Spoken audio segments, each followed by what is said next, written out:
de auditores por la oportunidad que me están dando de poder darles este seminario, este evento, en conceptos de auditoría financiera. Bueno, primero presentarme. Yo actualmente soy gerente senior del área de auditoría financiera de Ernst & Young Perú, ¿ya?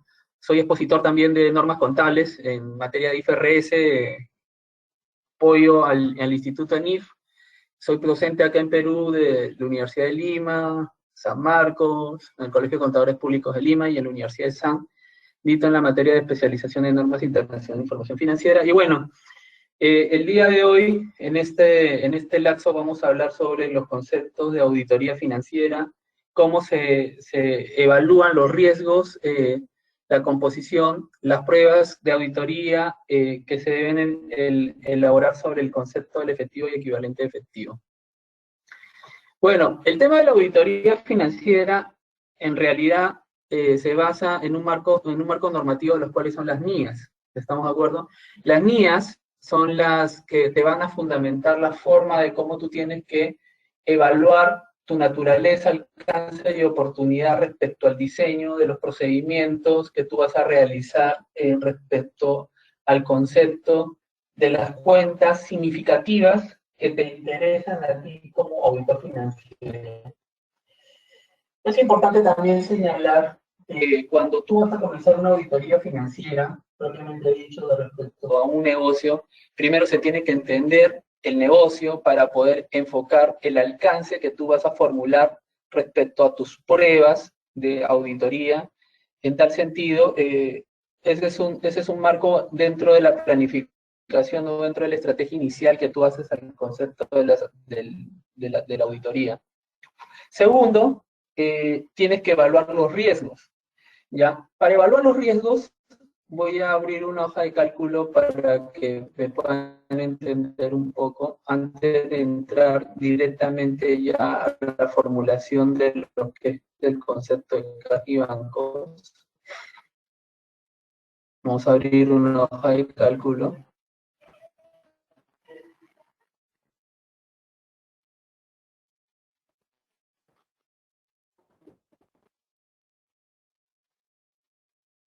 Mientras se va enlazando. Ya, perfecto.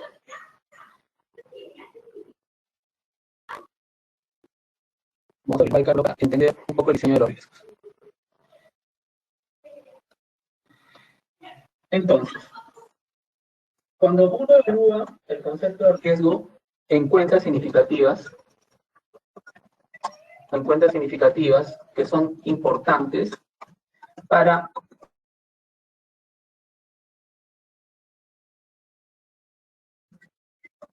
que tú realices para tu auditoría, tienes que evaluar dos conceptos. La combinación del riesgo inherente, ¿no? Y el riesgo de control. ¿Por qué es importante evaluar estos dos conceptos? Porque sobre estos dos conceptos ese nivel de muestra o el nivel de detalle en el cual tú vas a revisar en el efectivo y en el equivalente efectivo las partidas conciliatorias. ¿Estamos de acuerdo? Entonces, primero tú evalúas el riesgo inherente. ¿Y qué es el riesgo inherente? El riesgo inherente es el riesgo de transacción. Y el riesgo de control significa que si la compañía tiene controles, ¿ya?, de revisión que son eficientes y efectivos, en el cual tu riesgo como auditor va a aumentar o va a disminuir, ¿ya? Riesgo de compañía. Entonces, vamos a suponer que el riesgo inherente está más sujeto a la actividad del negocio. Entonces, si nosotros estamos auditando, por ejemplo, una compañía que se dedica al comercio, y dentro de este negocio, actividad del negocio, tiene dos eventualidades en la caja, al contado y al crédito. Entonces, su nivel, ¿ya?, su nivel de transacciones o de uso de la caja está basado en estas dos condiciones. Contado y crédito. Entonces, en una empresa de comercio o una empresa comercial, el uso de la caja es de alto volumen de transacciones.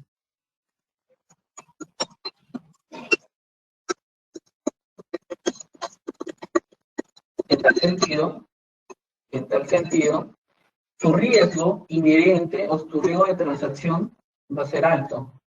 ¿Por qué? Porque tienes un fundamento en el cual te indica como negocio que la caja se mueve constantemente y diariamente. O sea, el volumen de transacciones que hay o existe en el rubro caja es alto. Entonces, tu riesgo inherente es alto. Exacto. Tu riesgo de control, luego de que tú has hecho una evaluación ya de los procesos, del entendimiento del negocio, tú evalúas y tú dices, oye, ¿sabes qué? Nosotros como negocio tenemos controles automáticos y controles preventivos, detectivos, que nos permiten minimizar el riesgo. Entonces, podríamos decir que el riesgo de controles es bajo. Entonces, la combinación de esto te lleva a una condición, a un riesgo de combinación. ¿Y cuál? De acuerdo a las mías te ponen en medio, alto o bajo. ¿Y qué significa estas condiciones? Que te lo pongan o te lo ubiquen en estos tres conceptos, alto, medio, bajo. Significa que tu nivel de alcance de tu muestra, de la muestra de auditoría que tú realices, en este caso, para revisar partidas conciliatorias dentro del rubro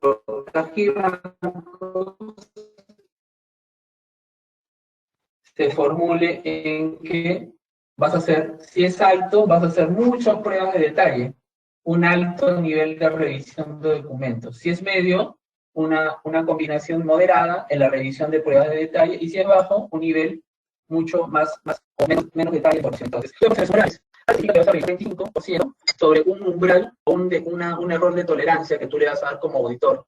50% sobre un concepto medio y 75%. Entonces, si nosotros ponemos o ubicamos un umbral, ¿no? Como detalle y decimos, oye, si yo me baso en 100, entonces yo voy a decir el umbral de 100 sería el 25% de 100, si F4. Yo voy a revisar partidas destacadas mayores o iguales a 25. Partidas destacadas mayores o iguales a 50 o partidas destacadas mayores o a 75. Entonces, ¿qué quiere decir esto, en otras palabras? Quiere decir, ¿ya?, de que si tú estás en un riesgo moderado, tú vas a revisar moderadamente o el nivel de muestra va a ser 50%. Si tú estás en un ambiente de control donde no tienes mucho riesgo, donde el efecto de control es bastante bajo, tú vas a revisar mucho menos partidas mayores a 75, pero si tú te encuentras en un ambiente de control donde las transacciones son altas y no hay controles internos que te mitiguen esos riesgos, tú vas a revisar muchas partidas conciliatorias.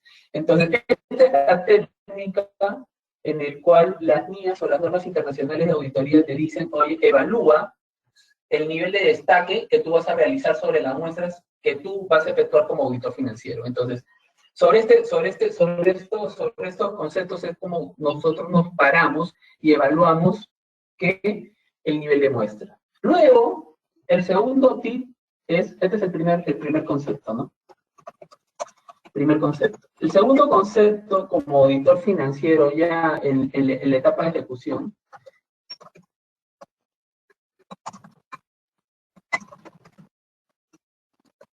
¿cómo determinar el umbral? O mi nivel de muestra. Las mías te fundamentan los conceptos o te indican cómo se tiene que efectuar tu procedimiento de auditoría, más no te dan conceptos metodológicos para poder evaluar o destacar tus conceptos de error tolerable, materialidad o diferencias de auditoría. En tal sentido, estos conceptos pueden ir de la mano de acuerdo al juicio profesional del auditor o cómo el auditor entiende el negocio. En tal sentido, Normalmente o clásicamente se dice que para que tú determines tus umbrales, tú tienes que partir sobre la utilidad antes de impuestos.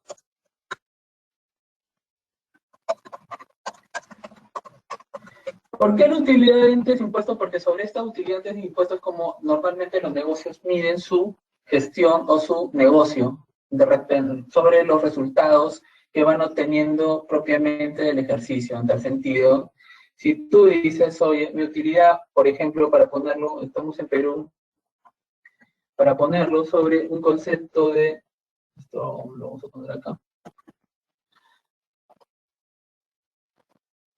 vamos a decir de que mi utilidad antes de impuesto es 1.000.000 de soles, ¿no? En soles, 1.000.000 de soles. Entonces tú dices, o digo, la materialidad, y estos ya son factores metodológicos que normalmente utilizan las firmas internacionales a nivel global, 5%, ya. Error tolerable, 50%, que va entre 50 y 75%, dependiendo de tu riesgo. Y SAT, o diferencia de auditoría, cuando haces tus pruebas de auditoría sobre el nivel de materialidad. Entonces, si tú dices, oye, mi materialidad para poder determinar cualquier calificación en los estados financieros, sí que yo encuentro, si yo encuentro, acá es un poquito bajito, ¿no? Vamos a poner que sean 10 millones, ¿ya? 10 millones de utilidad, ¿ya? Entonces, si yo encuentro, algún concepto de error en mi procedimiento de auditor financiero, estamos de acuerdo en mi error de procedimiento, cualquier error material sobre este umbral en materia de calificación o materia de discusión, esto es error material que indica que los rubros de los estados financieros no son razonables. O sea, como consecuencia de que de repente yo tenga algún concepto erróneo en el rubro caja y banco que yo identifique mayor a 500.000 soles o 500.000 dólares, la compañía tendría que ajustar ese efecto. El error tolerable te sirve para determinar las muestras, es decir, tu error tolerable es el grado, es el umbral de detección que tú tienes como auditor. Es decir, tú no toleras cuando tú vas a revisar información, esto es para tu muestras o tu revisión de destaque. Entonces, sobre el concepto de la materialidad, que puede ir entre 50 y 75%. Para ser conservador siempre, normalmente se dice de que tú vas a revisar el 50% de lo que te dice tu materialidad. Y por último, el Summary Audit Difference, que esto te sirve para cualquier diferencia que tú encuentres como concepto de tu procedimiento de auditoría, identifica estos errores, ¿no? Insignificantes, que dentro de tus pruebas van a tener que ajustar. Entonces, creo que hay una pregunta, Edu. ¿He visto la pantalla? Sí, doctor Luis. La pregunta es de Javier Llerena. Cuando el A riesgo ver, es alto, cuando el riesgo es alto, cuando el sí, riesgo doctor. es alto no sería revisar un 75 operaciones y no un 25. Gracias, Javier. Mira, ese es un tema que a veces normalmente se confunden los auditores. Sí, mira, ya estamos diciendo los umbrales. Acá hemos determinado los umbrales, entonces. Yo te estoy diciendo de que el error tolerable sobre la materialidad, o sea, el error tolerable es para determinar las muestras o las partidas destacadas que tú vas a revisar dentro de un rubro de las cuentas significativas que tú vas a revisar como auditor financiero. Entonces, si tú lo pones acá, 250.000, ¿con qué concepto revisas más? ¿Con 25 o 75? ¿Qué está? Vas a revisar mayores y partidas mayores iguales a 62.500, o sea, vas a revisar más, porque tu riesgo es alto. Con 75%, tú estás diciendo que vas a revisar partidas mayores iguales a 187.500. Entonces vas a revisar menos. Eso es lo que yo he querido interpretar. No sé si con eso respondo tu consulta. ¿Ya? Entonces, siguiendo avanzando. Ese es el primer concepto y este es el segundo concepto. Sobre el error tolerable, sobre el error de tolerancia en las cuentas contables es donde tú vas a enfocar tu nivel de muestras o tus partidas, que las mías las llaman partidas destacadas o significativas. ¿Ya? Usted me preguntará, profesor Hidalgo, pero si yo reviso partidas destacadas sobre un umbral que significa el error tolerable, basado en los riesgos de combinación de riesgo inherente y el riesgo de control, yo solamente revisaría partidas importantes o significativas, llamadas, ustedes podrán ver cualquier libro de auditoría financiera de cualquier autor, key items o items significativos, ¿no? Key item es una terminología en inglés que significa puntos significativos o importantes dentro de tu alcance de auditor. ¿Cuál es la pregunta respecto, oye, qué tengo que hacer respecto a las partidas que no reviso? Porque se supone, y acá viene el otro concepto, ¿no? Segundo, tercer concepto. Alcance. Alcance de revisión del rubro efectivo y equivalente efectivo. Entonces, vamos a suponer que dentro de la revisión del efectivo y equivalente efectivo existan las llamadas partidas conciliatorias, ¿no? Partidas conciliatorias que normalmente se tienen que revisar, conciliatorias, para mitigar una aseveración o una aserción, como quieran llamarlo, aseveración. ¿Qué aseveración estás mitigando con la revisión de las partidas conciliatorias? Estás revisando el concepto de existencia. ¿Ya? Pero eso luego lo vamos a ver. Ahorita solamente quiero que me entiendan el tema conceptual. Luego vamos a verlo con luego de que nosotros hemos efectuado el riesgo, la determinación de nuestro error tolerable, luego de que hemos determinado partidas destacadas, vamos a hacer diseños y pruebas de ejecución para mitigar todos los conceptos de aseveraciones o aserciones, que son los riesgos equívocos que pueden haber dentro de las cuentas, y sobre eso vamos a diseñar los procedimientos sustantivos, significativos, que te hacen que el riesgo disminuye a través de las pruebas del auditor. Entonces, estas partidas conciliatorias de aseveración podría, dentro de una conciliación bancaria, tú normalmente encontrarías, ¿no? Abonos, cheques girados, cheques girados y no cobrados, ¿no? Entonces, ¿cómo lo determinas, no? Disculpen. Tú agarras y dices, ¿no?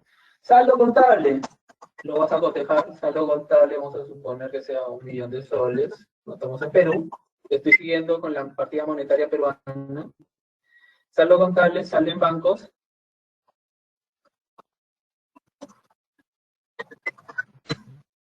vamos a poner, no, disculpen, saldo contable, más cheques girados no cobrados, 800, y tengas 2 cheques girados no cobrados, es decir, contablemente ya lo sacaste de tu contabilidad, pero todavía no lo cobran, entonces serías más, ¿no? Cheques girados, no cobrados. ¿Por qué sumo? Porque se supone que la contabilidad yo lo descargo, ¿no? Lo descargo de la contabilidad, 200.000, pero en el banco todavía, como no lo han cobrado, sigue teniendo mi saldo, o sea, sin cobranza. Entonces hay una partida, ¿no? Normalmente esto es lo que el auditor financiero va a revisar, ¿no? Esto, por ponerle un TITMAP o una cuenta con una, ¿no? Vamos a ponerle una marca de auditoría. Vamos a ponerle acá una marquita, ¿no? Esto sería cotejado o revisado Normalmente esas son las marcas. ¿Qué significan las marcas de auditoría propiamente dicho? Las marcas de auditoría significan la corroboración del auditor financiero respecto a la fuente, ¿ya? Obviamente, como auditor financiero, tú tienes que revisar las fuentes de información para verificar de que, uno, la fuente de información existe. Entonces, partes acá, cotejado, ¿ya? Cotejado con el balance de comprobación a la fecha de revisión, ¿no? XXX. El saldo en bancos, vas a tener dos alternativas. Lo vas a cotejar con el estado de cuenta, que normalmente se hace. Ya, ¿vio? Vamos a ponerle marcas de auditoría.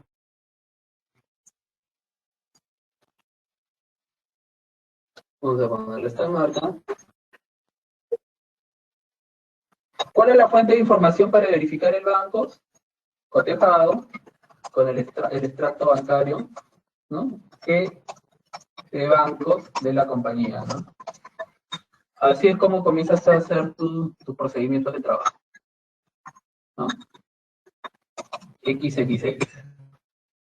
Luego, este cheque girado o no cobrado, tú lo vas a tener que revisar como auditor financiero que eres. Entonces, basados en que ya tengo un error tolerable, metodológicamente, en función a 250.000, y acá yo mido mi grado de riesgo. Entonces, nosotros hemos dicho, y acá ya comienza la técnica.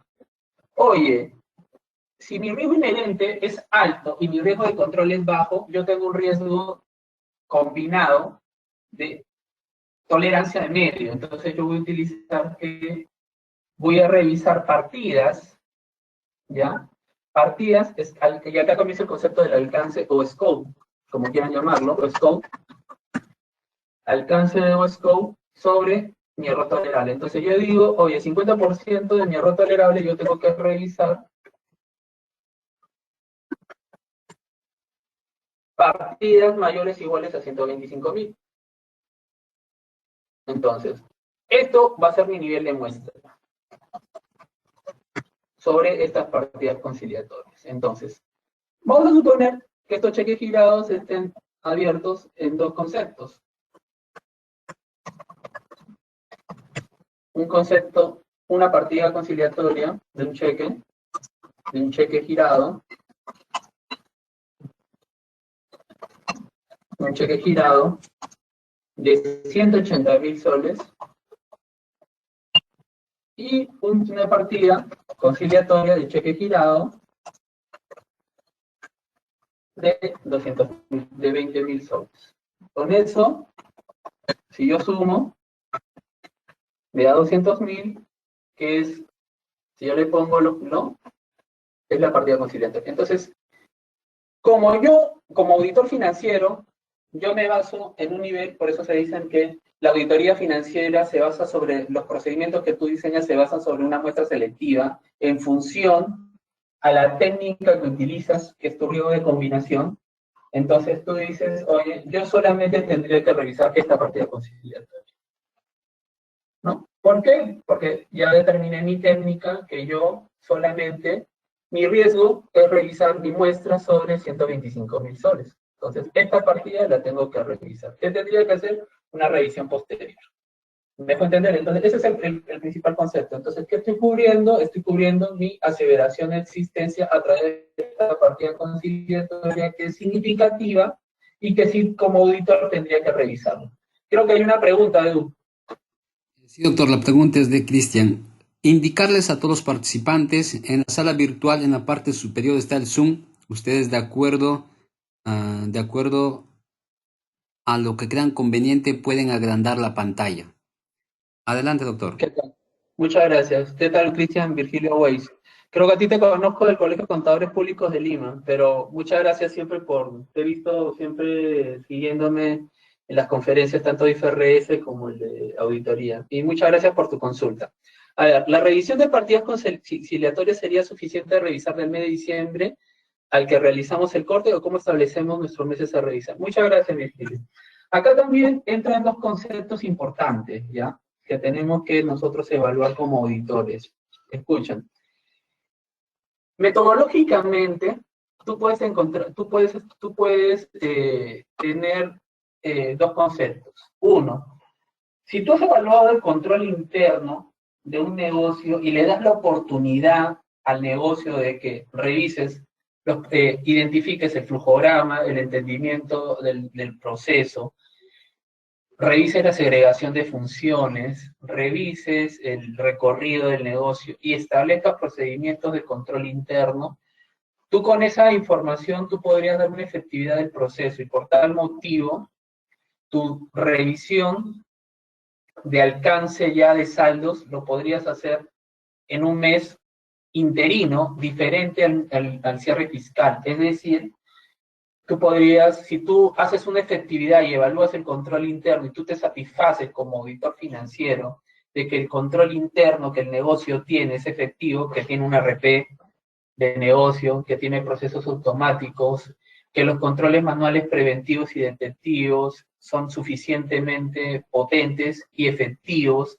que existe un buen gobierno corporativo de negocio, que la gerencia y el directorio estén muy involucrados en el tema del control interno, y tú, con tu especialista en sistemas que te revisa los controles de programación y accesos lógicos, tú con tu equipo de auditoría, ¿no?, de assurance o aseguramiento, pruebas los controles manuales, preventivos, detectivos, y con tu equipo de sistemas pruebas los controles automáticos IT que existe y le das efectividad, entonces tu CRA o tu riesgo combinado estaría en un concepto de moderado bajo, y en tal sentido tú podrías hacer pruebas de revisión sustantiva diferentes al cierre fiscal, septiembre o octubre. Caso contrario, pasaría si tú estás en un ambiente de que tú no le das confianza al control interno. ¿Por qué? Porque dentro de la evaluación, dentro de tu estrategia como auditor financiero, inicialmente evaluaste de que la compañía no tiene un RP, solamente tiene un depositario de información, es decir, tiene un CONCAR, un Cisco, un sistema contable que solamente te sirve para digitar documentación y extraiga información financiera, pero que no está amarrado, sujeto a controles automáticos, no te sirve para darle una efectividad a un control interno, que tiene muchos controles manuales preventivos, detectivos, que también corren el riesgo de ser manipulables, tampoco te dan una efectividad del control interno. En tal sentido, lo que te dicen las NIAs es que si tú haces revisiones de saldo, tú no podrías concluir en un mes interino, porque el riesgo está latente en cada mes. Por tal motivo, solamente sí podrías avanzar tu trabajo como auditor a nivel de revisión de documentación, ¿no? Pero tus pruebas que tú hagas en una revisión interina las vas a tener que hacer igual a un cierre fiscal. ¿Me dejo entender? Por tal motivo, cuando tú haces una auditoría, ¿no?, y tu estrategia no está en confianza en controles, sino tu auditoría está enfocada a una revisión de saldos, normalmente la auditoría financiera tiene que ser muy cercana al cierre fiscal, es decir, entre noviembre y diciembre, por la eventualidad que tú no le estás dando confianza al control interno, ¿ya? Esa es la técnica que normalmente se hace y se elabora en todas las firmas internacionales o en las firmas nacionales, metodológicamente, porque tus riesgos van a ser tan altos que te pueden meter cualquier eventualidad, ¿no?, o consideración de error puede existir tanto en el mes de noviembre y diciembre. En tal sentido, tú te sentirías más cómodo en efectuar tu procedimiento de cierre de diciembre, posteriormente en enero, febrero, marzo, o cuando la compañía tenga la disposición de la información financiera completamente concluida, cerrada. Gracias por la pregunta. Edu, creo que hay más consultas. Edu. No, doctor. Entonces sigamos. Sigamos. Entonces, este es el tercer tip, ¿no? Entonces, hemos hablado primero que para poder revisar tienes que determinar tu riesgo inherente y tu riesgo de control. Esa es la técnica. Si no se evaluó esto, tu auditoría puede fundamentarse en que no está soportado en un concepto técnico. ¿Estamos de acuerdo? Luego, el segundo concepto es evaluar tus umbrales, que están determinados sobre utilidad, materialidad, error tolerable y SAT. Nuevamente repito que la materialidad es para que si tú detectas errores iguales o similares al importe, a este importe, tendrías que hablar de un tema de calificación si es que el cliente no lo ajusta. El error tolerable significa el umbral que te va a servir para determinar tus partidas destacadas o que vas a revisar como consecuencia de tu procedimiento de auditoría. Y el SAT, si es que encuentras alguna diferencia entre tu procedimiento que tú has diseñado y el registro contable, se tendrá que reconocer como una diferencia y el cliente lo va a tener que ajustar. Luego ya vienen tus procedimientos de detalle, ¿no? Y acá pongo, como te dije, el ejemplo de que si tú tienes un cheque girado y no cobrado, tú vas a tener que evaluar tu revisión y tu muestra. Entonces, si esta partida conciliatoria tiene dos componentes, tú vas a revisar solamente esto. ¿Ya? Esto. La pregunta del millón, y normalmente a veces los auditores no se sienten cómodos revisando solamente partidas destacadas, pero bueno, ¿qué harías sobre lo que tú no revisas? Esa es la pregunta, ¿no? ¿Te sientes cómodo sobre las partidas no significativas o no materiales? Entonces acá, uno, podrías evaluar dos conceptos o un tercer tip. Revisas, ¿ya? Aleatoriamente, partidas no destacadas, para que tú como auditor también te sientas cómodo por lo no revisado, partidas no destacadas. O, segundo, ¿no? Juicio profesional. Entonces acá, si tú no te sientes cómodo solamente revisando la partida destacada, tú también puedes decir, oye, yo quiero revisar las partidas que no están dentro de mi alcance, dentro de mi error tolerable, porque indirectamente podrías pensar de que podrían haber grados equívocos o errores dentro de las partidas que yo no estoy revisando. Y ese es el fundamento. Entonces acá tú vas a determinar un juicio profesional. Aleatoriamente significa que tienes que determinar sobre un random, ¿ya? Un random o un tema estadístico y podrías ahí evaluar qué partidas conciliatorias podrías tú revisar. Entonces, las normas internacionales de auditoría te dicen, oye, utiliza de manera estadística o a través de juicio profesional qué partidas adicionales podrías revisar. Entonces, acá ya no hay partidas adicionales, pero si esto lo tuvieras más atomizado, es decir, partidas de 1000, 2000, 3000, aleatoriamente podrías revisar una, dos, tres partidas para que tú te sientas cómodo como auditor, que dentro de las partidas no materiales o no significativas o no destacadas dentro de tu alcance, puedas tú también sentirte tranquilo de que el saldo contable esté determinado. Creo que hay otra consulta. Ah, no. ¿Mi consultas, no, Edu? Solamente habían dos. Sí, doctor, nos dicen respecto a la conexión del audio, yo le estoy escuchando bien al doctor. Tenemos dos personas que nos dicen que se les fue el audio. Eso podría ser por su velocidad de internet. La recomendación es cierren las ventanas de internet que no están utilizando para que de esa forma concentren más velocidad de internet a la plataforma. Ok, perfecto. Entonces sigamos con la charla. Cuarto tip. Cuarto tip. Vamos a ver cuarto tip. Ya hemos hablado primero, segundo, tercer concepto y un cuarto tip. Luego de que, cuarto tip. Luego de que tú hayas determinado la naturaleza, tu alcance, determinemos, ya estamos acá, naturaleza y alcance. Estamos diciendo esto. El alcance se va a fundamentar en las aseveraciones. ¿Cuáles son las aseveraciones? Aseveraciones que las cuentas significativas tienen. Hoy tú le vas a dar un grado de respuesta como auditor. Entonces, las aseveraciones son de existencia, ¿no? Vamos a ponerlo acá. Integridad, evaluación, ocurrencia, oportunidad, presentación y o revelación. ¿Por qué estos conceptos son importantes? Y hablemos. ¿Qué es una aseveración? La aseveración es un grado de error que pueden existir dentro de las cuentas significativas, ¿ya? Las aseveraciones de las cuentas pueden tener estos conceptos como errores. Y sobre tu respuesta como auditor, es diseñar tu respuesta como auditor financiero, como auditor, es dar respetar procedimientos, ¿ya? Procedimientos diseñados a mitigar estos riesgos o estos grados de equivocación. Entonces, los procedimientos no es que yo me los invente, ya creo que la mayoría de ustedes que son auditores financieros o están dentro del concepto o dentro de la actividad de profesional, conocen mucho el concepto de estas aseveraciones. Entonces, primero,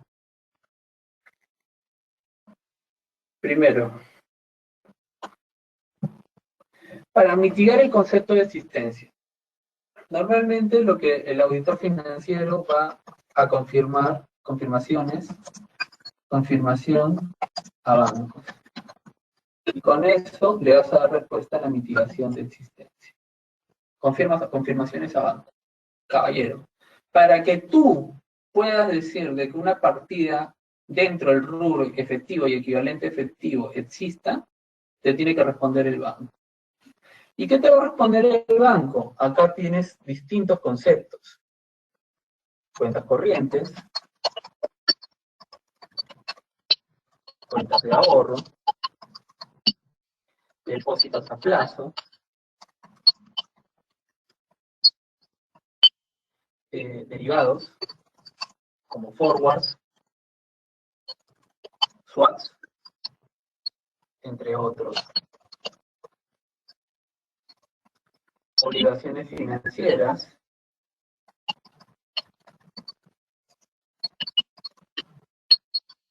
como préstamos,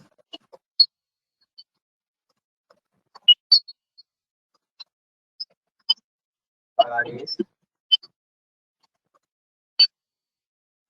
préstamos sindicados,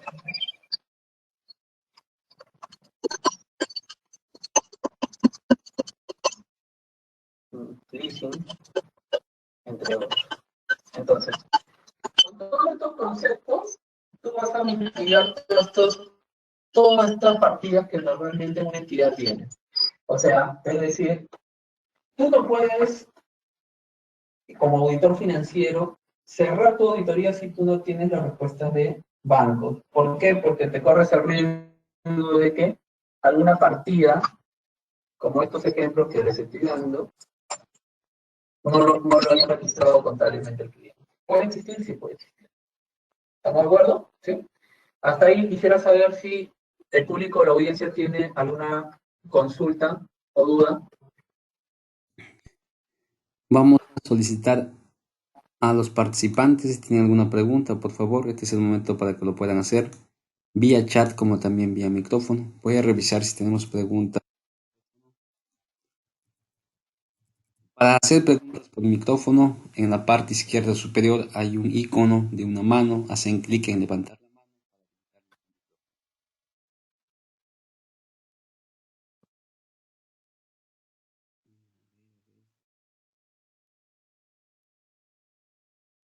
Bien, Hola. las personas que quieren preguntar ¿Sí? por micrófono, levanten la mano ahora. No tenemos, doctor, continuamos. Bien, Álvaro Beltrán, voy a activarle el audio a Álvaro. Por favor, muchas gracias. Álvaro, ¿nos indicas desde dónde te estás conectando, desde qué país? Adelante, Álvaro Beltrán. ¿Qué tal, Álvaro? ¿Cómo estás? Buenos días. Buenos días. ¿Qué tal, colega? ¿Cómo está? Buenos días. ¿De dónde nos oye? Desde Ibagué, en Colombia. ¿Qué tal? ¿Cómo está? Qué bonito país, Colombia. Mucho gusto. Estoy atento a su consulta, caballero. Gracias. Mire, mi pregunta es, cuando estamos frente a una auditoría en donde más de una persona tiene la responsabilidad, que es ilógico, pero se encuentra en compañías donde esto sucede, ¿qué se debe hacer frente a la respuesta de auditoría con base en el hecho de que más de una persona es la responsable por la utilización de los fondos? Muy buena pregunta. O sea, la pregunta, tú dices de que si la custodia de los fondos está dispersa en varias personas, ¿es la pregunta? Sí, señor. ¿Cuál es la respuesta del auditor frente a ello? Acá ese es un riesgo, ¿no? O sea, uno, dentro del control de una entidad o dentro del control, cuando tú has hecho la evaluación del proceso del entendimiento del control, normalmente, primero, tú, dentro de tu evaluación, tienes que evaluar si la segregación de funciones está correctamente y los procedimientos se encuentran adecuadamente diseñados como control interno. Primero, un riesgo de auditor financiero es que tú evalúes dentro del proceso, del efectivo y equivalente efectivo, que exista en el área de tesorería, existe un juez, el que registra y el que paga hagan la misma función. Ese es un riesgo de auditoría realmente alto. ¿Por qué? Porque tú como auditor podrías sospechar de que no puede haber un riesgo de manipulación de la caja o del efectivo. Me dejo entender, ¿no? Entonces, dentro de esa evaluación, como auditor financiero, tú tienes que, obviamente, entender la transacción, el entendimiento y evaluar, oye, si hay un tema de que hay una segregación de funciones que se está haciendo de manera conjunta, es decir, el que registra paga, ahí hay un probable error en el concepto de los procedimientos del negocio. En tal sentido, tu respuesta como auditor financiero tiene que ser que tu nivel de riesgo inherente va a ser muy alto por el tema de que la segregación de funciones no está adecuadamente diseñada como procedimiento. Y tu riesgo de control también va a ser alto. Por tal motivo, tu nivel de revisión de documentación que vas a tener que hacer ya no va a estar en un umbral de medio, sino vas a tener que revisar muchas partidas conciliatorias para que evalúes de que no hayan conceptos equívocos que podrían llevar a que la caja no esté bien determinada.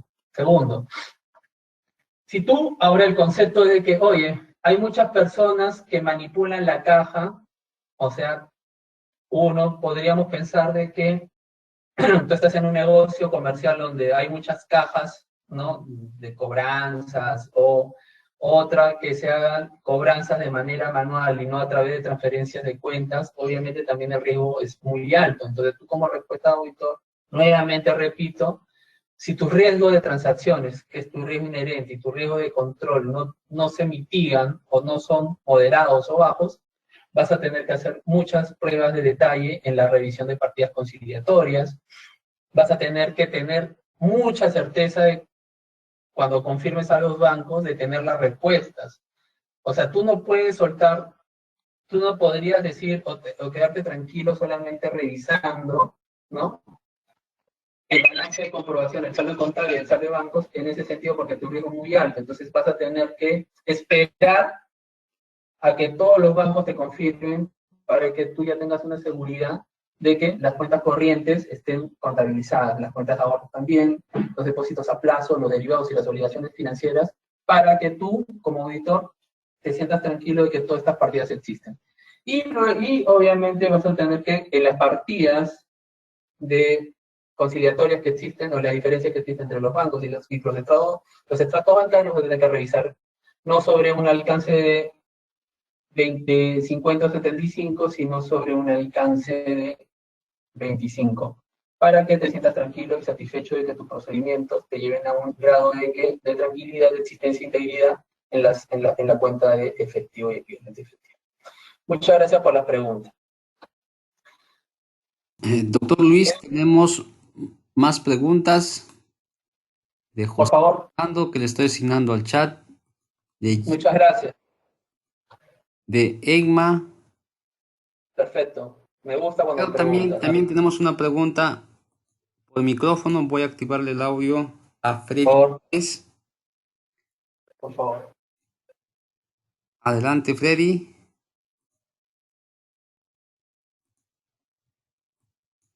Bien, al parecer Freddy no tiene audio, doctor.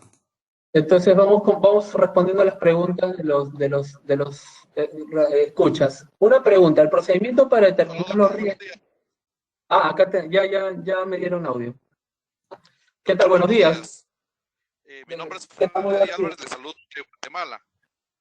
Qué muy bueno, Guatemala. Chévere, bonito país también de Centroamérica. Un gusto. Gracias, Digan. doctor, muy amable. Doctor, ¿qué sucede cuando una empresa tiene muchas transacciones en moneda extranjera? Por ejemplo, yo trabajo en la auditoría interna de una organización que trabaja tiene su casa matriz en Washington. Entonces ¿No? tenemos muchas partidas en moneda extranjera. ¿Hay que ponerle más atención a las transacciones en moneda extranjera o más atención a las partidas en moneda nacional? Hace una buena pregunta. No, mira, obviamente cuando tú tienes uno, acá tienes que hacer una evaluación también importante, ¿no? De que, por ejemplo, ¿por qué tú tendrías transacciones diferentes a tu moneda funcional? Es decir, en Guatemala la moneda funcional, tengo entendido que es el quetzal, ¿estamos de acuerdo? Correcto. En tal sentido, tu moneda de acuerdo a NI 21 debería ser tus transacciones de compra y venta de tu negocio, debería ser en la moneda funcional en Guatemala, que es el quetzal. Pero normalmente, o a veces, porque las casas matrices te piden endeudamientos o transacciones que tú haces en moneda diferente a tu moneda funcional, pueden ser en euros o en dólares estadounidenses.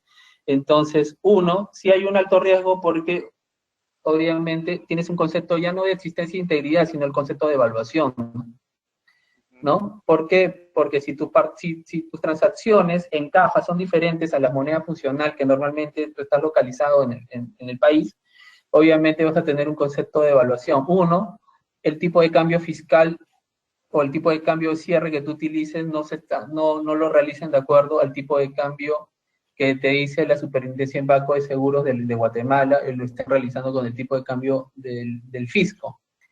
Ahí hay conceptos diferentes que te podrían llevar a un grado de equívoco en el tema de la evaluación, ¿no?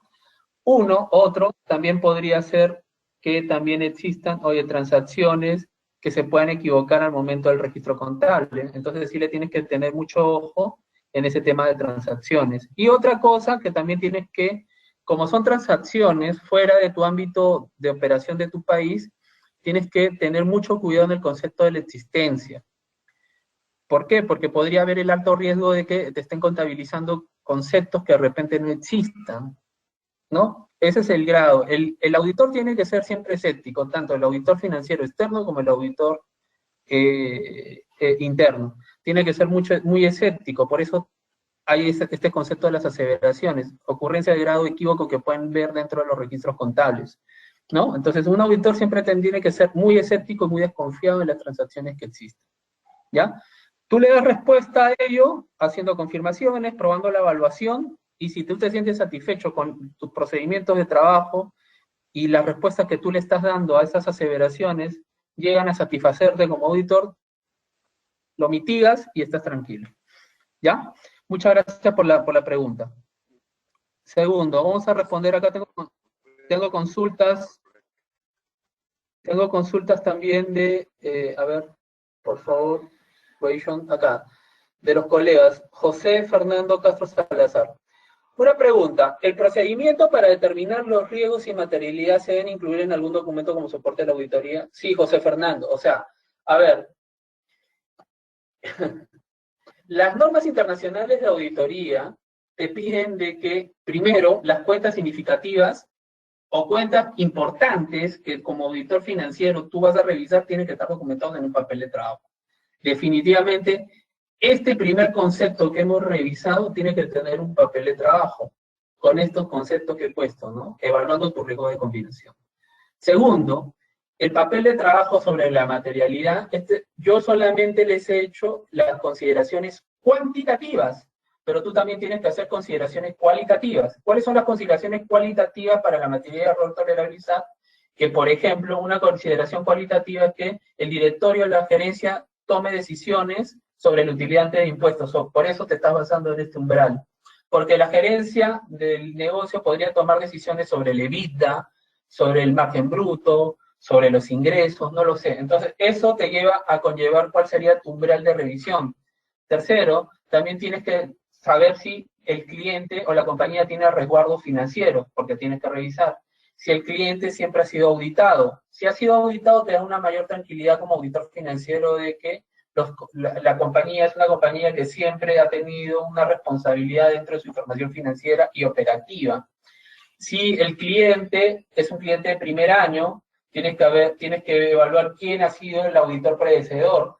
Si el cliente, qué transacciones financieras o económicas realiza. Si el cliente tiene muchos accionistas dispersos. Si el cliente es regulado. O sea, si un cliente es regulado, tu nivel, obviamente, de riesgo va bajando, porque acuérdense, señores, si un cliente es regulado por la superintendencia, sobre la superintendencia de mercado de valores del país donde labora, es revisado por la administración tributaria del país, si es auditado. Pregunto yo, ¿eso no es una respuesta de tranquilidad para el auditor financiero de decir, oye, sí, el cliente tiene una responsabilidad económica y financiera irresponsable? Entonces, tus niveles de entendimiento del negocio van a bajar y por tal motivo tú sobre eso vas a evaluar estos porcentajes. En cambio, si un cliente nunca ha sido auditado, si el cliente, su gerencia no tiene muchos conocimientos, es empírico, más que es un cliente con alta reputación gerencial, entre otros, si el cliente no es regulado, o sea, el nivel de riesgo ya aumenta, porque obviamente tú dices, oye, si bien es cierto que es un buen cliente, pero es un cliente desordenado, que no le da mucha importancia al tema del control interno. Entonces, tu nivel de riesgo inherente aumenta y tu nivel de riesgo de control, de acuerdo al entendimiento que has hecho, también aumenta. Por tal motivo, tus procedimientos de detalle incrementan y obviamente lo tienes que documentar. Esas consideraciones se llaman consideraciones cualitativas que se tienen que considerar dentro de los umbrales. Y obviamente el diseño de tus procedimientos de trabajo también. ¿Ya? Gracias por la pregunta. Sigamos respondiendo a las consultas. A ver, acá tengo más preguntas, questions. Sigamos. Gina Gustafsson. A ver, buenos días. Es una empresa de facturación electrónica activa en el suelo de la información en un 60% y lo registran en la cuenta 34. ¿Es correcto? No habían claros desarrollos de nuevos software, no era comprobable, gracias. A ver, no entiendo muy bien la consulta. Gina, te agradecería que me reformule bien la pregunta para poder dar mi respuesta. No entiendo mucho lo que me has querido consultar. Edma Consuelo Díaz Ramírez. Quisiera, por favor, explique referente al tratamiento de los cheques no cobrados que aparecen en las conciliaciones más de 3 meses. Buen tiempo, gracias. La pregunta es, ¿qué pasaría sobre los cheques no cobrados que tienen mayor de 3 meses? La pregunta del millón, ¿no? O sea, cheques que yo tengo, cheques girados que no cobro, ¿no? Y lo tengo como partidas, cheques girados y no cobrados, ¿no? ¿Qué pasaría si yo lo tengo en este concepto? Lo único que pasaría es que, uno, si los cheques no se vienen cobrando, tengo una distorsión también de mi caja, porque obviamente mi disponible va a ser mucho mayor, ¿no? Mi disponible va a ser mucho mayor que lo que contablemente marca. Entonces, o uno, ¿qué tendría que hacer? Y acá ya entra un concepto ya de concepto civil y concepto de responsabilidad que tiene la compañía. Es decir, yo tengo un pasivo en realidad, que yo ya lo pagué, se supone, contablemente, porque ya pide el cheque.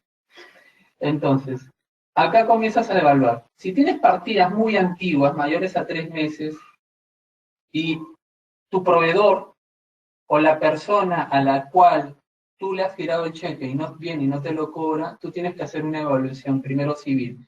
Por ejemplo, acá en el país te dice que tú no tienes responsabilidad frente a un tercero cuando pasa más de 3 años. En tal sentido, si tú tienes un pasivo y no te lo cobran, entonces ese pasivo ya lo podrías reconocer como un ingreso. Y así matar el concepto del cheque girado y no cobrado. O sea, es decir, ya lo tendrías que reclasificar, sacarlo de la caja y nuevamente volverlo al pasivo y luego castigarlo con una cuenta de ingresos. Pero no es que tú hagas una evaluación hacia lo bruto. Tienes que evaluar no solamente financieramente, sino también cuáles son las consecuencias tributarias y las consecuencias civiles.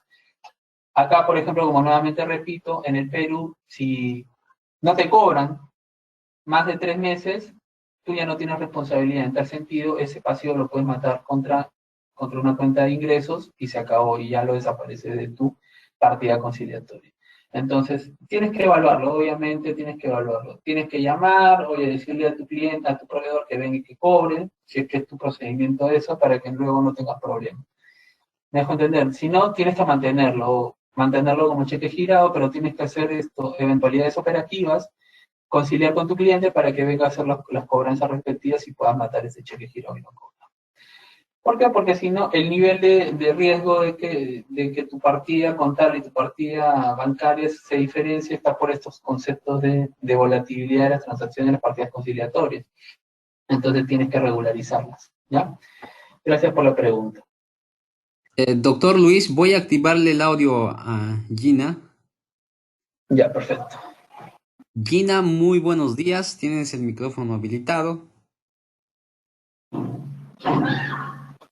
Gina, te escuchamos. Hola, ¿me escuchan? Hola Gina, ¿qué tal? Muy buenos días. ¿Qué tal? Mire, lo que yo le estaba consultando es que en una empresa de facturación electrónica que hubo una revisión, Ya. ellos, la parte de la gente de informática, en vez de registrar como un gasto de planilla, lo activaban. El 60%, el Ya te entendí. 60% lo ponían como la cuenta 34 intangibles. Ok. Ya, ok. Escúchame, es una muy buena pregunta la tuya. Bueno, sale del concepto del tema de hoy día, que es el efectivo y equivalente efectivo, pero os voy a responder. De acuerdo a normas internacionales de información financiera, y esto es importante para el auditor financiero tiene que tener actualmente muchos conocimientos en conceptos económicos, financieros, IFRS y conceptos tributarios. ¿Por qué? Porque todas las cuentas financieras y contables están involucradas en estos conceptos. Entonces, la NIS 38 te dice, para que tú puedas reconocer un concepto de activación de intangibles, tienes 3 formas, te da 3 reconocimientos. Adquisición de intangibles de manera separada, adquisición de intangibles bajo una combinación de negocios y adquisición de intangibles mediante flujo.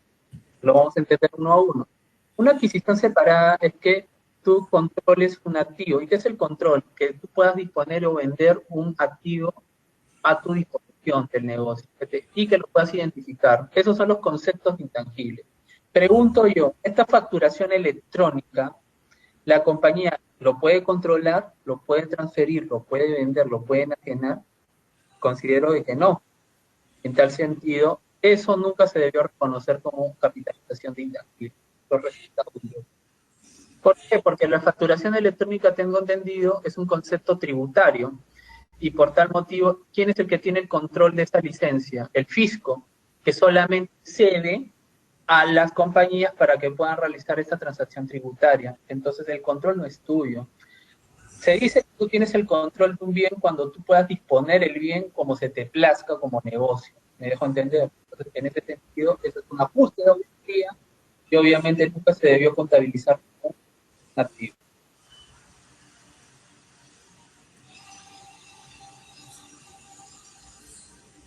Perfecto. Gracias por la consulta, Gina. Gracias. Acá hay una respuesta de Roxana. Roxana me pregunta, profesor, ¿qué es el SAT? El SAT en inglés significa Summary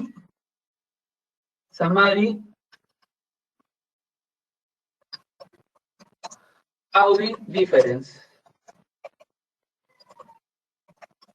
En otras palabras, significa resumen de diferencias de auditoría. Eso significa SAT. Con eso respondo. Acá hay otra pregunta de la señorita Shirley Estela. Buenos días, doctor Luis. ¿Por cuánto tiempo se puede tener una partida conciliatoria? Normalmente 3 meses. Es lo que normalmente debería tener como partida conciliatoria. Ya, entonces, esto se pone más interesante conforme tú vas evaluando ¿cómo se llaman las aseveraciones? Entonces, ya me queda media hora de la charla. hablar de auditoría financiera es un tema muy interesante, es lo que yo hago. Ya yo tengo 14 años como auditor financiero en esta firma auditora, y obviamente es el día a día normalmente en mi negocio, y hay muchas cosas o conceptos interesantes en esta materia. Entonces, esta es la respuesta del auditor respecto al concepto de existencia. Respecto al concepto de integridad, tu respuesta va a ser revisar a través de la técnica de auditoría, de reejecución, las partidas conciliatorias o las conciliaciones bancarias. Entonces la pregunta del millón es, oye, con eso, ¿qué le estás dando respuesta al concepto de integridad? ¿Y qué vas a realizar acá? Partidas conciliatorias. ¿Qué partidas conciliatorias? Cheques girados, no cobrados, abonos no identificados,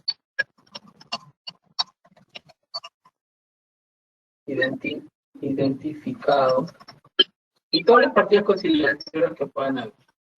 Entonces tú vas a dar respuesta. ¿Y cuál va a ser tu respuesta? A través de una muestra de partidas destacadas a través de tu error tolerable,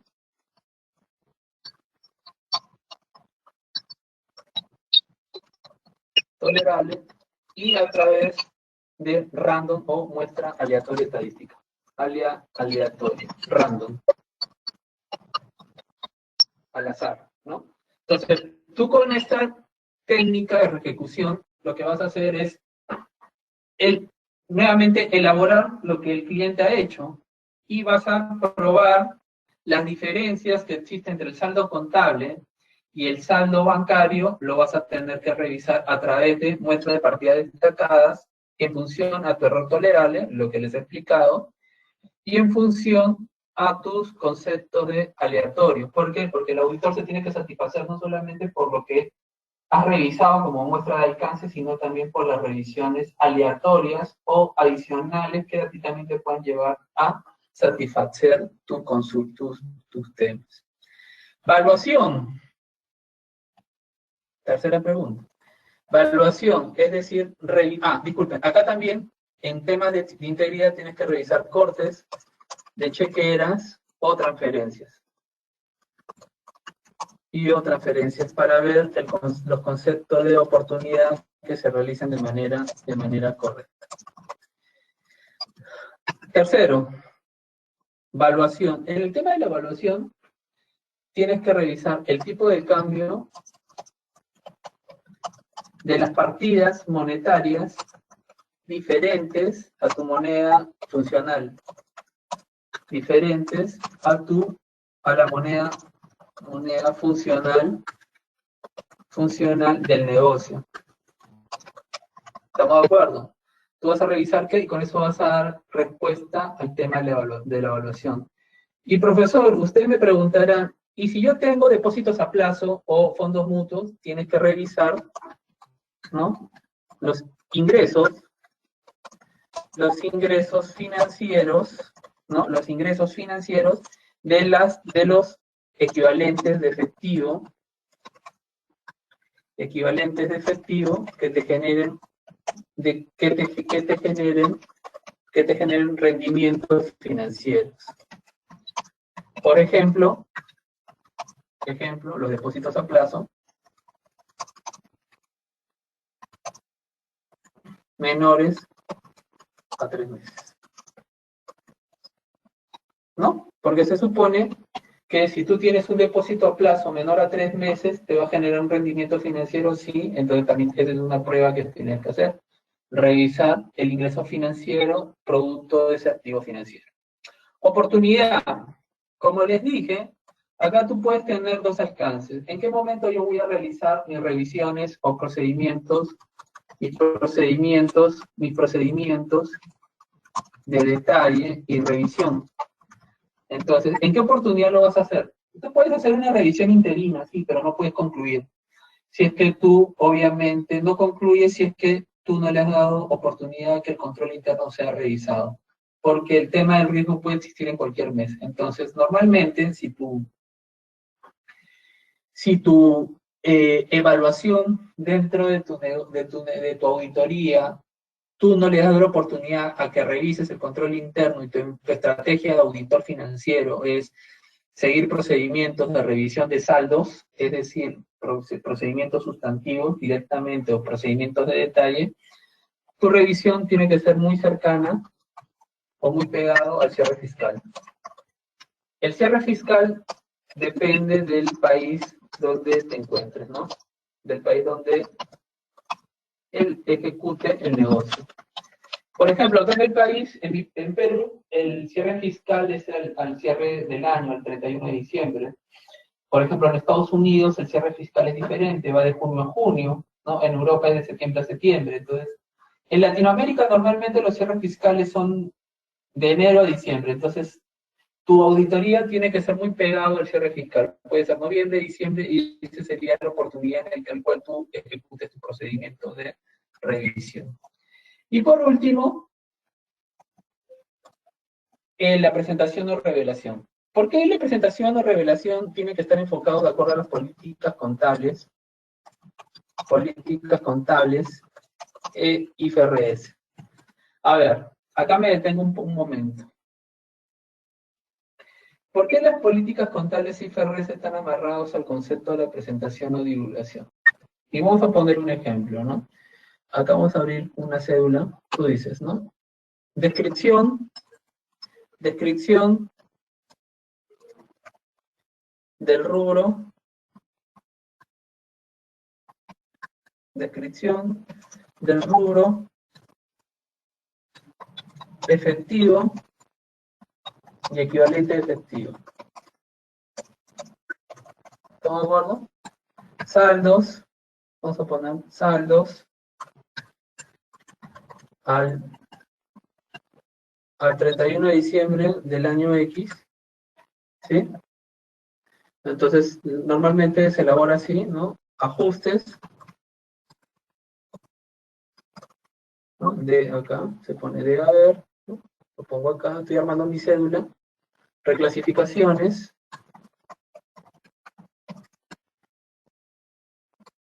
Le pongo de haber. Estoy armando mi cédula. Y saldos para informe. Para informe al 31. Yo parto de estos saldos, ¿no? Que me da el cliente. Y estos son mis saldos, si es que yo encuentro algún ajuste, alguna reclasificación que tengo que hacerle al... Entonces, dentro de la descripción me dan cuentas corrientes. Perfecto. Y esto voy a verificarlo con el balance de comprobación. ¿No? Cuentas corrientes, tengo cuentas de ahorro, tengo depósitos a plazo, tengo fondos mutuos. Eso es lo que me da el cliente como su presentación. ¿Estamos de acuerdo? Eso es lo que me da el cliente como presentación de su estado financiero. Me dice 1 millón, perfecto. De cuentas de ahorro tengo, acá me falta un 0, 1 millón.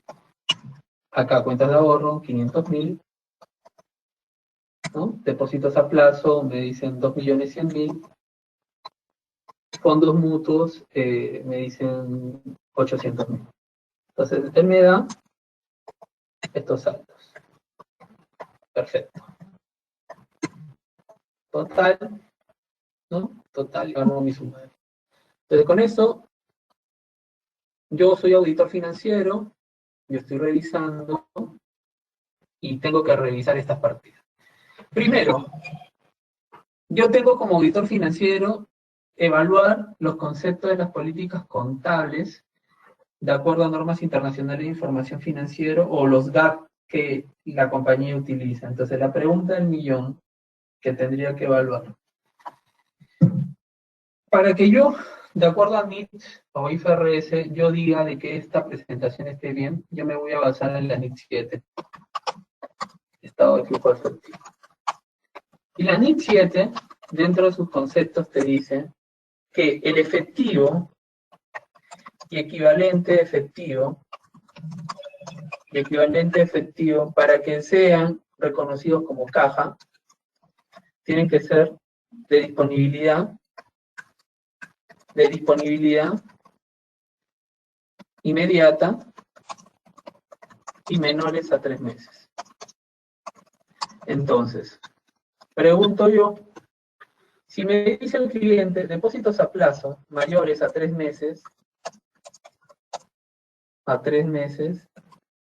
¿es correcto que yo lo clasifique como caja y bancos?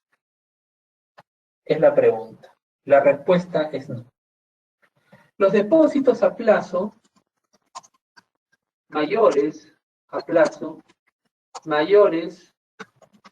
a 3 meses no cumplen con el concepto de la NIF 7, porque no son de libre disponibilidad, porque son mayores a 3 meses. Entonces, ¿qué norma contable te regula este concepto? La norma contable es la NIF 9, y te dice de que estos depósitos mayores a plazo son activos financieros que nacen a través de un contrato,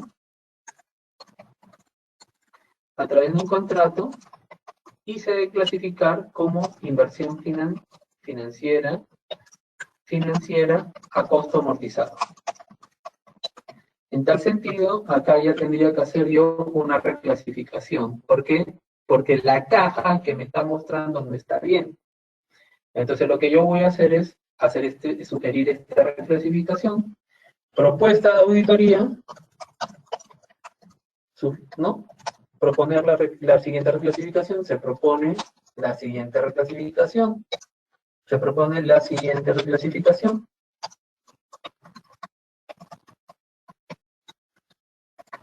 ¿No? Abres, sugieres en tu papel de trabajo, lo tienes que analizar y poner audit, ¿no? Pones acá, cargo de inversión financiera, ¿no? Financiera, depósitos a plazo, como quieran llamarlo, por 2.100.000, ¿no? Y abonas a equivalente efectivo. Este concepto lo discutes con tu cliente, le explicas la base técnica, y el cliente lo que va a tener que hacer es reclasificarlo. Si es correcto, no debería ir. Entonces, ¿no? Tu caja sería 1.000.000, sería 500, sería esto no 0, porque eso va a estar como inversión financiera. Segundo, fondos mutuos. Vamos a seguir analizándolo. El fondo mutuo, de acuerdo al concepto de la norma 7, ¿cumple con el concepto de equivalente efectivo? No, porque el fondo mutuo nace a través de un contrato y obviamente no cumple con el concepto de disponibilidad inmediata, porque tienes que hacer transacciones para poder rescatarlo. Entonces, los fondos mutuos también se clasifican como inversiones financieras, NIF 9, ¿no? Activos financieros que nacen también a través de un control, que nacen a través de un contrato, y se tiene que reconocer como una inversión financiera,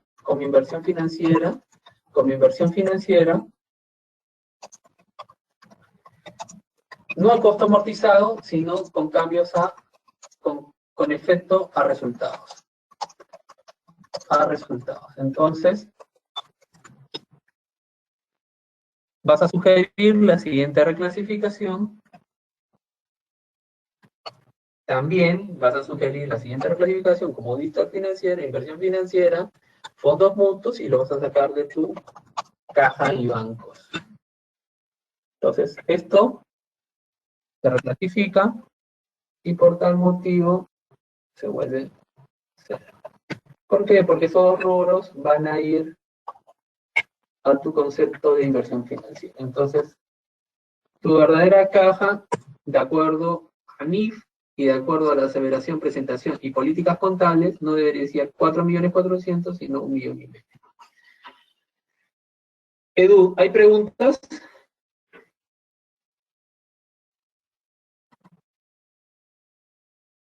Sí, doctor, Edu, estamos revisando. Tenemos la pregunta de John Carlos, que se lo estoy asignando. ya.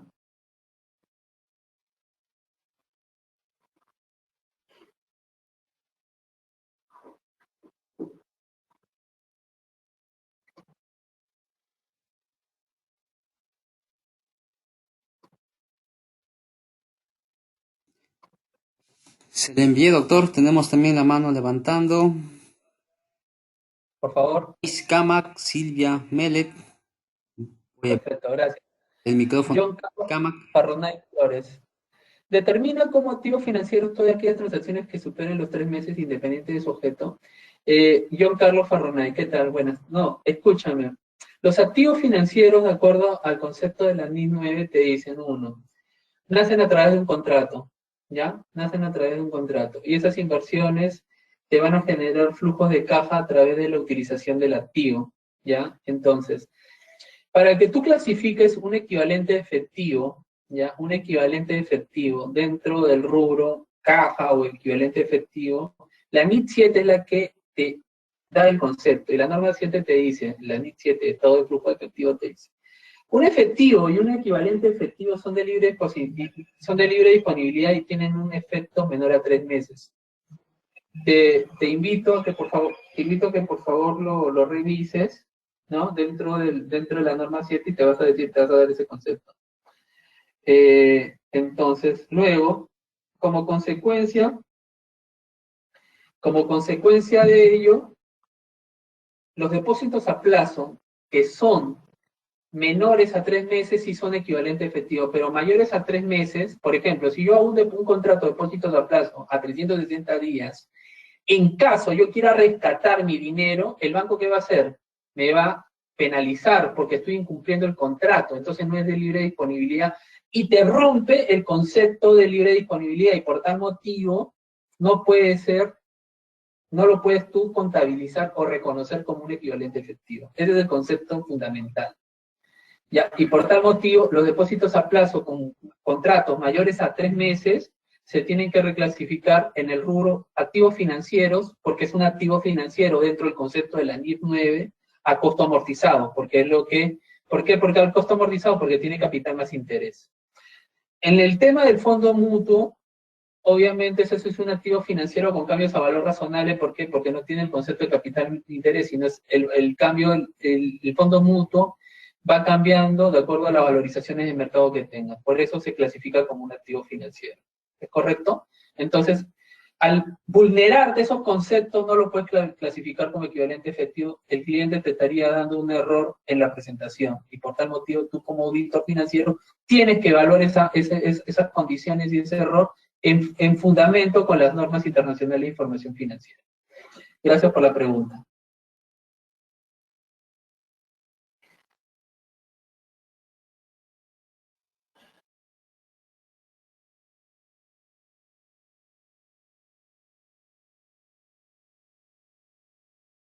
Le envié, doctor, las preguntas de Giovanna y Alberto.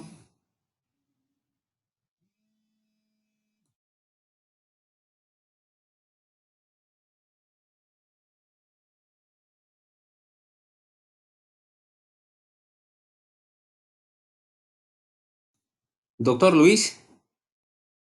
Debería estar como activo corriente. Para que tú lo clasifiques como activo financiero no corriente, tiene que, obviamente, pasar una duración más de un periodo corriente. ¿Por qué acá otra pregunta del señor Alberto Fañán Basalar? ¿Por qué los fondos mutuos no se contabilizan al costo amortizado? Gracias. Ah, ya, esa es una muy buena pregunta. Alberto, financieramente y económica, los fondos mutuos tienen la forma del capital de la principal más interés, no. Tú contabilizas al costo amortizado si tienes esta figura. Mira. Si yo digo, oye, a través del flujo efectivo, ¿no? Costo amortizado es esto, flujo de efectivo. Flujo de efectivo. Efectivo. ¿Por qué? Porque la TIR busca rendimientos. Entonces yo digo menos 100, año 0, 1, 2, y acá pienso cobrar 110.000. Entonces, yo quiero determinar la TIR, entonces yo digo igual, ¿no? TIR, fórmula financiera, y lanzo esto. ¿Cuánto es la TIR? Uy, disculpen, que no sé por qué no me salió. Ah, es en inglés. Igual. If, no es financial, fórmulas financieras. O acá voy a abrir una hoja que ya tengo fórmula de TIR, espérame, para que tú mismo lo veas. Vamos a abrir unos archivos que yo tengo. Vamos a ver. Por ejemplo acá, ¿no? Si yo digo, a través de mis flujos, yo tengo un efectivo de 110, de 100 y cobro 110, yo voy a calcular la TIR. IR, ¿no? Mi TIR es 488, entonces yo digo, a costo amortizado, 100, que es lo que el capital, más el interés de vengado, 104.8, más el efecto, 110. Esto se le llama TIR. ¿Por qué? Porque busco mi rendimiento a través del tiempo, sobre el capital, sobre el efecto que voy a cobrar. O sea, la diferencia entre mi capital inicial y lo que yo voy a cobrar a través del flujo es la TIR, o sea, mi rendimiento. Por eso, un fondo mutuo no tiene esta estructura. Un fondo mutuo no tiene una estructura de capital inicio y que me va a generar rendimiento. Un fondo mutuo tiene un concepto de valor de mercado. ¿Por qué? Porque se mide a través de especulaciones. ¿Ok? Por eso no tiene una estructura de costo amortizado. Bueno, ya entrando a los últimos 5 minutos de la exposición, quisiera saber si hay algunas consultas adicionales. Edu. Bien, ya no tenemos preguntas, doctor. Voy a ver quiénes están solicitando el micrófono. A Luis Carlos. Sí, ya para. Luis A ver, Carlos, por favor. tienes el micrófono habilitado. Si tienes alguna pregunta, este es el momento, por favor, para que lo hagas. Luis. ¿Sí me escuchas?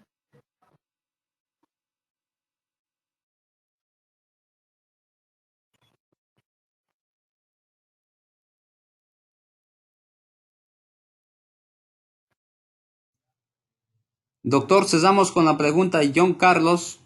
Acabo de enviarle. Ya, perfecto. John Carlos, muchas gracias. Doctor, en el caso de un contrato financiero que vence un año, ¿qué contiene derivados implícitos financieros que vencen antes de los 3 meses, pero el derivado implícito es interdependiente del contrato anfitrión? ¿Cómo se contabiliza un ejemplo? Ah, ok. Si tú tienes un derivado implícito dentro de un contrato, que puede ser un swap o un forward, de acuerdo a la NIF 9, esos derivados se contabilizan de manera aparte, porque te generan una cuenta por cobrar con efectos. Uno, si es especulativo, tiene que ir directamente a P&L, a resultados, pero si es de cobertura económica, y eso lo tiene que evaluar la NIF 9, debería contabilizarse con efecto equity como una ganancia o pérdida no realizada. ¿Ok? Los derivados son instrumentos, son activos subyacentes diferentes al principal y se contabilizan de manera aislada dentro del activo principal, ¿ya? La metodología o la valorización depende del derivado, ¿ya?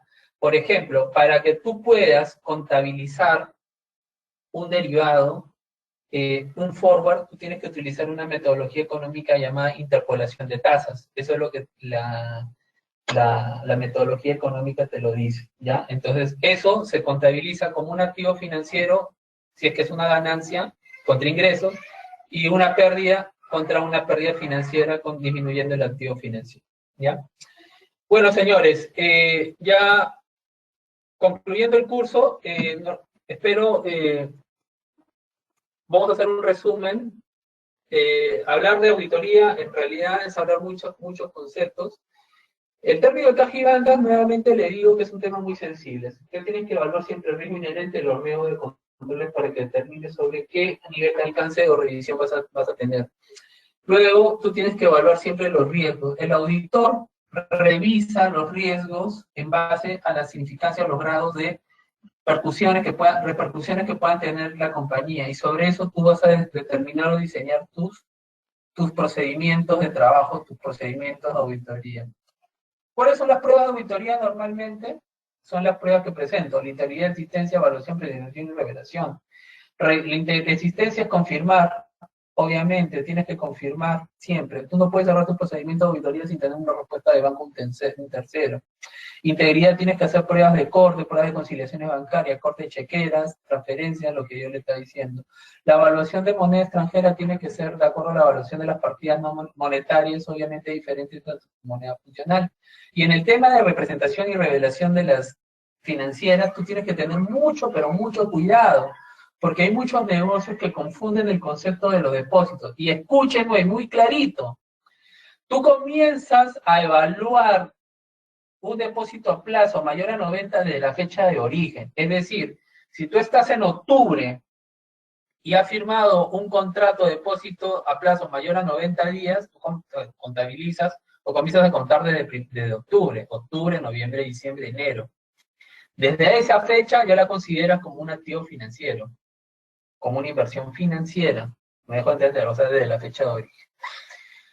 Bueno, acá hay una última pregunta, ya para cerrar la sesión del día de hoy.